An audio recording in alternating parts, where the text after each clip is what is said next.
the final days of World War II, Germany was in a panic. The Soviet army had invaded, leaving behind a trail of destruction. Many pursued their last hope of survival by fleeing to a new frontier.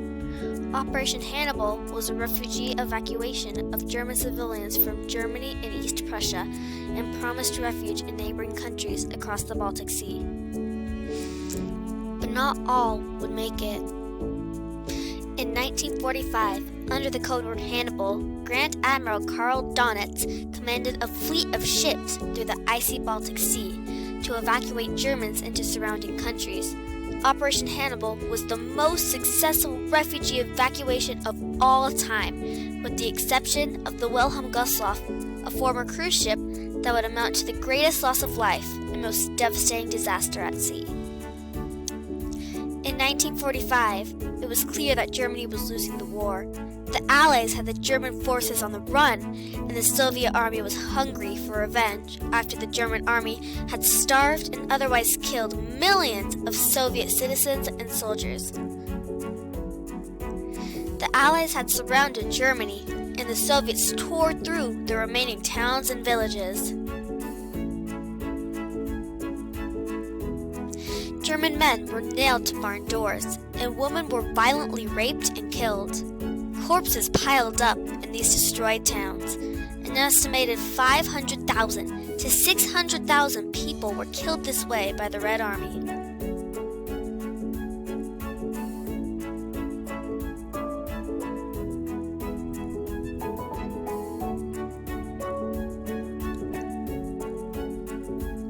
Hitler forbade the people to flee, trying to continue under the illusion that he was still winning the war, insisting that the German people would fight to the last breath. When the order finally came, many knew it was too late. Thousands of refugees fled in groups, trying to get away from the ruthless Red Army.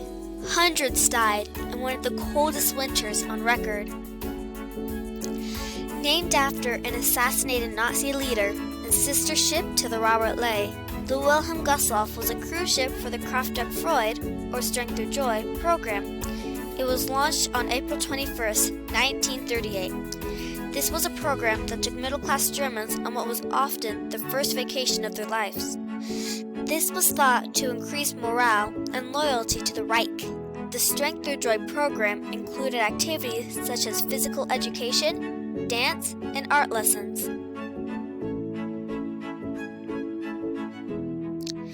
On the Gustloff's fourth voyage, the ship received an SOS call from the English liner Pegaway, which had been caught in a storm and was sinking quickly.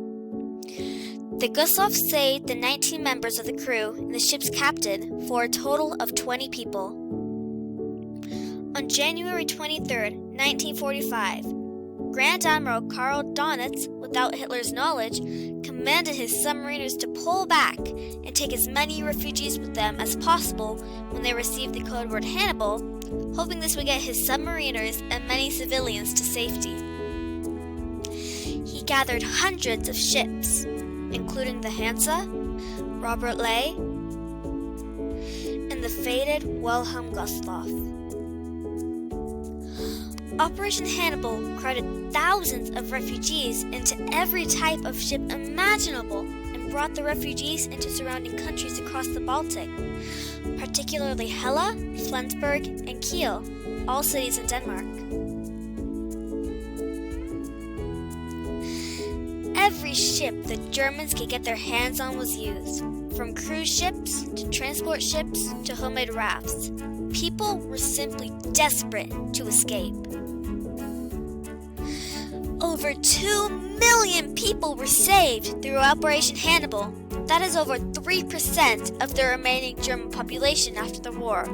Grand Admiral Donitz's evacuation had been a success, in spite of the fact that it had not been officially sanctioned.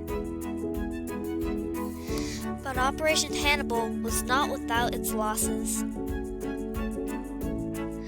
On January 30th, 1945, the MS Wilhelm Gustloff set sail with an estimated 10,000 women, children, and wounded soldiers on board. The Gustloff was first heading to Kiel to drop off wounded soldiers, and then Flensburg to drop off refugees. However, the fated ship would never make it to either destination. This map shows the terrible final journey of the Gustloff.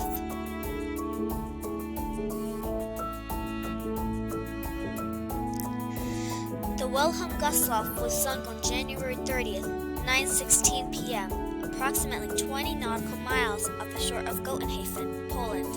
The ship had only 10 of its original 22 lifeboats, which would have carried around 2,000 people, or the number of passengers the Gustloff was designed to carry. However, on its last voyage, it carried around 5 times that many people, and only one of the 10 lifeboats was launched correctly. It has been estimated that anywhere between 7,000 to 10,000 people died. That is 3 to 5 times more people than the Titanic.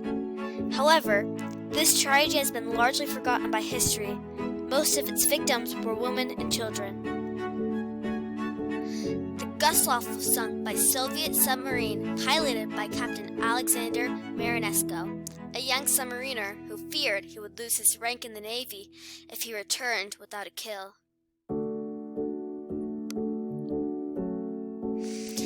The many German refugees who successfully escaped through Operation Hannibal were not treated well in their host countries in the beginning. Many were put in refugee camps with inadequate food, water, sanitation, and shelter. Some were even put in Russian prison camps. Many died from disease and lack of food. In Gotenhafen, Poland, bodies from the Wilhelm Gustloff washed onto the shore for weeks. Germany was furious that Russia had sunk one of their few remaining ships.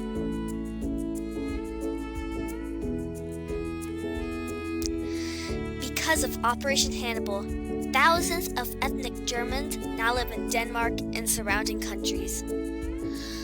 Operation Hannibal helped take German culture and ideas to Denmark and other countries where refugees immigrated.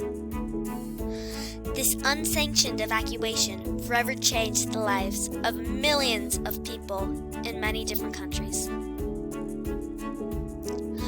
The man who sank the Wilhelm Gustloff, Captain Alexander Marinesco, has a monument honoring him and was proclaimed as a national hero after his death at age 50.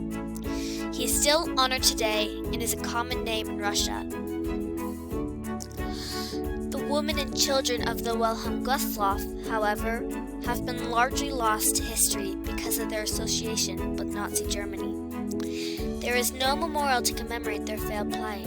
However, much of their story has been preserved in the Wilhelm Gustloff Museum in Parkville, Maryland, and has been recently brought back to life through the historical fiction novel Salt to the Sea. In spite of the Wilhelm Gustloff disaster, Operation Hannibal successfully evacuated 99% of the people it attempted to save from the Soviet army. Many of these people eventually returned to Germany and helped build it into the stable, economic, and democratic country we know today.